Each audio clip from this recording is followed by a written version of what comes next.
bonjour à tous, j'espère que vous allez bien. On se retrouve pour une petite vidéo pour que faire au potager. Là, attention, c'est au potager en mars.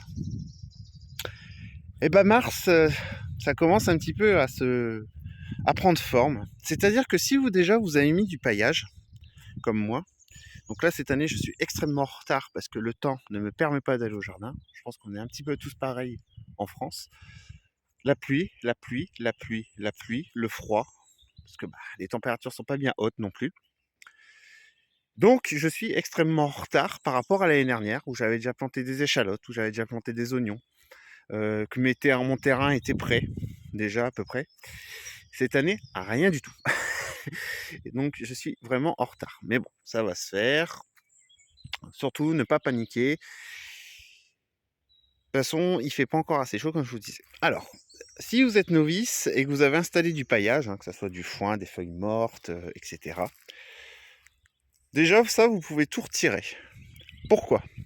Tout simplement parce que le paillage a été très pratique pour l'hiver, protéger des températures basses s'il y a des températures basses. Mais maintenant, votre sol a besoin de se réchauffer.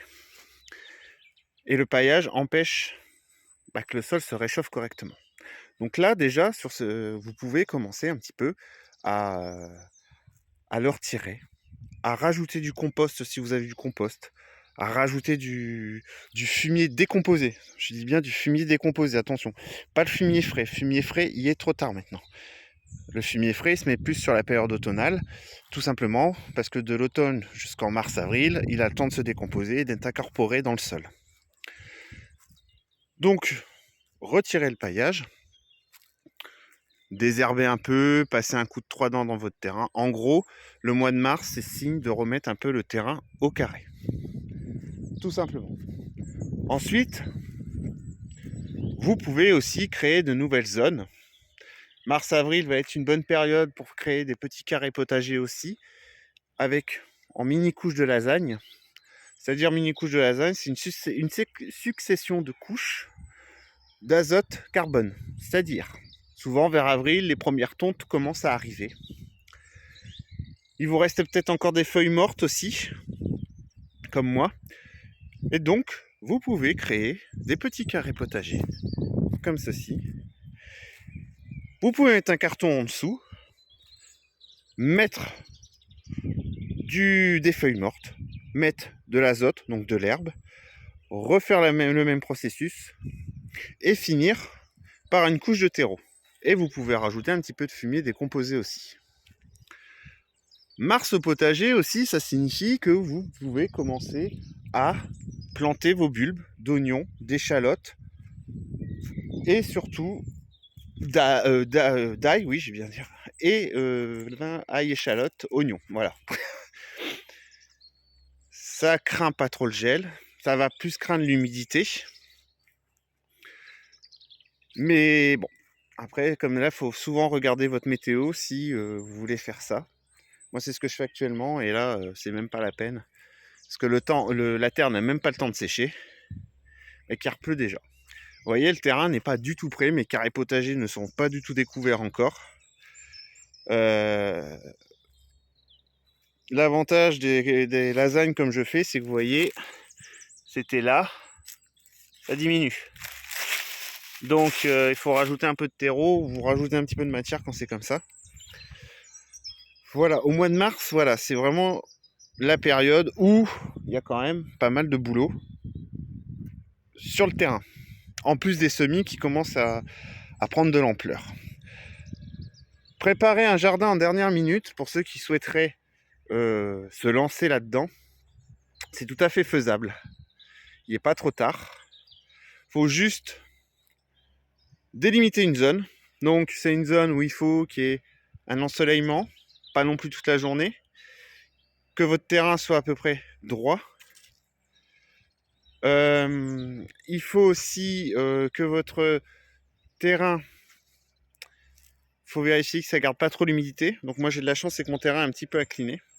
Il faut regarder au niveau du vent, que c'est pas trop pris au vent, parce que ça peut, surtout dans les périodes avril-mai, il y a encore des vents froids.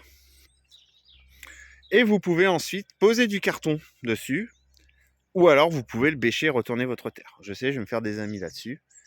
Mais il y a toutes les techniques à donner. Donc moi, je suis de plus en plus sur la technique quand même de poser du carton et de laisser pourrir en dessous et de rajouter de la matière, du terreau, des feuilles mortes, etc. C'est toujours le même système en but. Donc, désolé, je réfléchis en même temps. Donc, il y a toujours moyen de faire un terrain de dernière minute. Vous, comme je vous disais, vous pouvez toujours faire un apport de compost, de fumier décomposé, il n'y a pas de souci. Il existe même du fumier en granulé si vraiment vous n'avez pas possibilité de trouver du fumier décomposé. Ça se vend dans le commerce, hein, les deux, de toute façon. Fumier en granulé, alors ça vient de chez Jaco et Lily, ils en avaient parlé il y a quelques temps maintenant. J'ai testé, ça doit faire 2 ans qu'ils en ont parlé maintenant. J'ai testé, franchement, c'est très efficace. C'est très très efficace. Donc voilà, en mars, vous pouvez vraiment, si vous avez la possibilité à cause du temps, commencer à faire préparer votre jardin. Aujourd'hui, on a de la chance, moi il fait beau. Chaud, non. Il y a peut-être le soleil, mais on n'a que 5 degrés. Et c'est vrai que ça commence à être long, parce que personnellement, je me dis, j'ai du taf, il y a du travail, hein, temps de tout remettre un peu au propre, tout retirer les feuilles mortes, etc. Bon, je me dis que ça va se faire. L'année dernière, voilà, comme pour vous dire que les saisons ne se ressemblent pas, l'année dernière, j'avais pu le faire mi-février, les échalotes étaient déjà plantées. Là, bon, cette année, je ne mettrai pas d'échalotes parce qu'elles y sont déjà, je les avais plantées en automne. Mais j'ai toujours mes oignons qui sont toujours pas plantés. Mars aussi, vous pouvez commencer à faire germer vos patates. Alors normalement, la plantation de patates se fait à la floraison des lilas. Parce que la pomme de terre en elle-même, quand elle est sous terre, ne craint pas le gel. Par contre, dès que votre plant va sortir, eh ben, ça craint le gel. L'année dernière, je les avais plantés un petit peu... je les plante toujours sur Mars. Il faisait bon, hein. Puis on s'est repris une gelée, je sais plus, je crois que c'était sur début avril. Et c'est à ce moment-là que les plants ont commencé à ressortir. Donc j'ai dû les protéger avec un voile d'hivernage et tout. Ils ont pris un petit coup de froid, mais ça ne m'a pas empêché d'avoir des pommes de terre et une récolte correcte. Parce que je mets pas beaucoup de patates dans le jardin, parce que ça prend de la place. Donc voilà. Donc sur ce, je vous souhaite une bonne journée. Je vous dis à bientôt. Partageons et apprenons ensemble. Et surtout sans jugement.